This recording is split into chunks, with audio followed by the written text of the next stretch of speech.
Of Ayu. Bodoh. Ayu bodoh. Aku terus merutuki kebodohanku yang ketiga kalinya 4 kali deh. Kenapa aku sampai melakukannya lagi? Kenapa begitu mudahnya aku terbuai oleh pesona kegantengan Dio? Kenapa aku juga menikmatinya bahkan membalas ciuman Dio?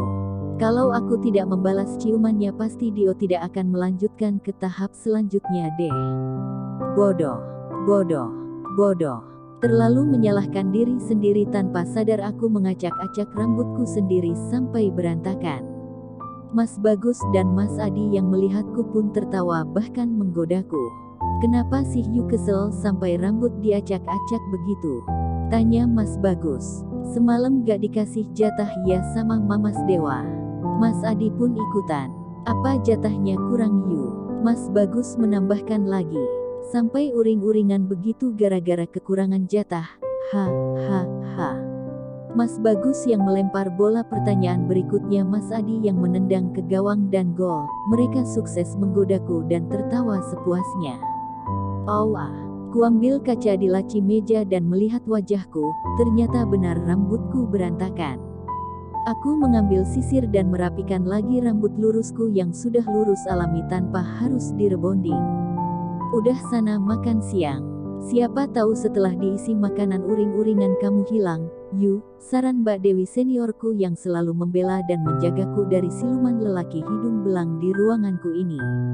Timku terdiri dari 6 orang. Pak Wahyu sebagai tim leader dan 5 orang anak buah yakni Mas Bagus, Mas Adi, Mas Dika, Mbak Dewi dan aku tentunya. Kami tim yang kompak dan solid. Sesekali berbeda pendapat wajar namun kami selesaikan baik-baik. Aku seperti memiliki keluarga berada di tengah-tengah orang-orang baik ini. Deadline dan target yang tinggi kami bawa enjoy saja.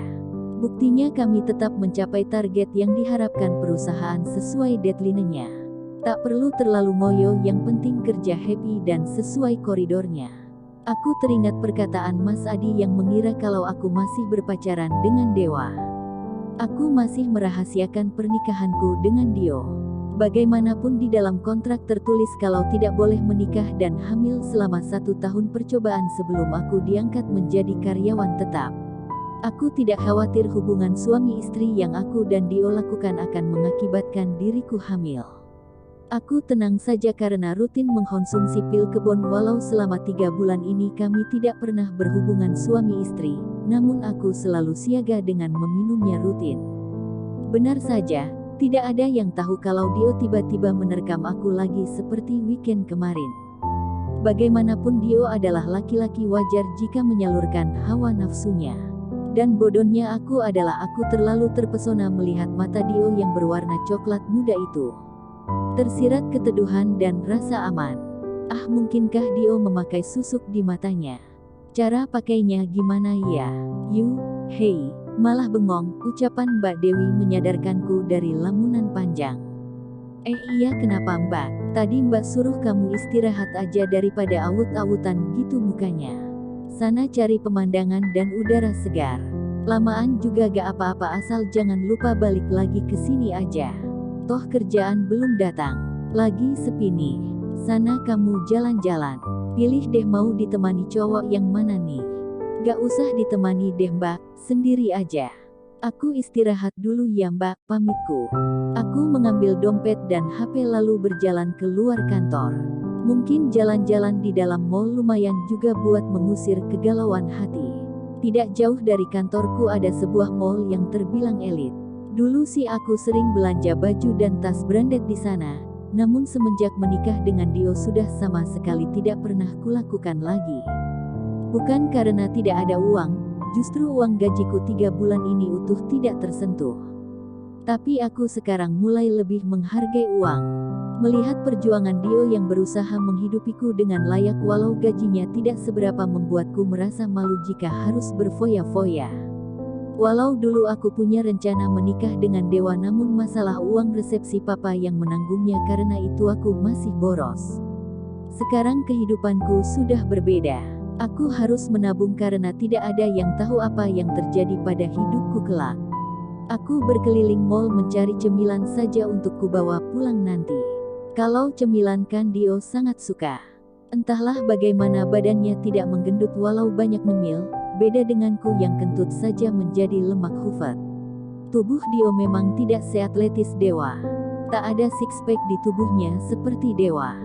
Dio lebih menyukai seni dibanding olahraga. Waktu yang Dio habiskan lebih banyak menghasilkan karya bukan keringat. Yu, lamunanku terhenti kala ada yang menepuk bahuku pelan. Dewa, mantan kekasih yang hampir 3 bulan lamanya tak kujumpai akhirnya bertemu juga. Apa kabar, Yu? Baik, kamu gimana? Tidak terlalu baik. Kamu kesini sama siapa? Sendirian aja. Iya, lagi cuci mata aja nih. Suntuk di kantor, kataku beralasan. Makan siang bareng, yuk. Aku lapar. Agak ragu aku menjawabnya. Tapi ya sudahlah, kan kami cuma makan siang saja. Aku mengangguk mengiyakan ajakan Dewa. Kami memutuskan makan siang di restoran Korea. Aku menatap Dewa yang sedang memesankan menu untuk kami berdua pada pelayan. Wajahnya tirus dan mulai ditumbuhi bulu-bulu halus di wajahnya. Entah sudah berapa lama ia tidak bercukur. Aku teringat saat kami pacaran dulu, aku selalu saja bawel kalau Dewa ditumbuhi jenggot. Dewa lalu akan menggoda aku dengan menggelitik pipiku dengan jenggotnya sampai aku kegelian. Rasanya baru kemarin kami menjalin hubungan dan sekarang kami sudah memiliki pasangan masing-masing. Jodoh tak ada yang tahu, hanya Tuhan yang tahu. Kamu sudah tahu kan Yu kalau aku sudah menikah? Tanya Dewa setelah pelayan tersebut meninggalkan kami. Iya, waktu itu aku bertemu mama kamu. Beliau memberitahu kalau kamu akan menikah. Selamat ya. Aku gak diundang jadi aku gak bisa ngucapin selamat langsung sama kamu. Aku berusaha memasang senyum bahagia. Dewa terdiam, seperti sedang memikirkan sesuatu. Tak terlihat raut bahagia layaknya pengantin baru. Ya walau aku juga tidak punya raut bahagia sih waktu masih jadi pengantin baru dulu. Tapi setidaknya tidak sesuram wajahnya kali ini. Aku mau bercerai, Yu. Aku langsung menatap tak percaya dengan perkataan Dewa. Kamu bercerai? Kenapa? Dewa kembali terdiam. Percakapan kami terjeda saat pelayan datang dan menyajikan hidangan kami. Dewa menatapku lekat. Kamu masih cantik Yu seperti biasanya. Makasih. Kamu belum menjawab pertanyaanku. Kenapa kamu mau bercerai? Apa tidak bisa diperbaiki? Dewa masih menatapku bahkan tak berkedip sedikit pun. Kamu masih mencintaiku tidak Yu? Hei, kenapa bertanya seperti itu? Aku kan nanya kenapa kamu mau bercerai. Jangan malah nanya pertanyaan lain, protesku. Dewa tersenyum. Kamu masih sama Yu. Tetap kekeh dengan pendirian kamu. Udah tahu aku kayak gitu bukannya dijawab. Kenapa kamu mau cerai? Kalau gak mau kasih tahu ya sudah. Aku gak nanya lagi. Aku mulai menyantap makan siang-siangku. Aku malas dari tadi bertanya bukannya dijawab malah ditanya hal lain. Karena bukan kamu.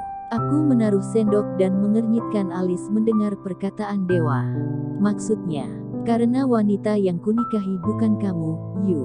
Kalau kamu pasti tidak akan pernah aku lepaskan sampai kapanpun. Aku tidak bisa hidup dengan wanita lain selain kamu, Yu. Bersambung.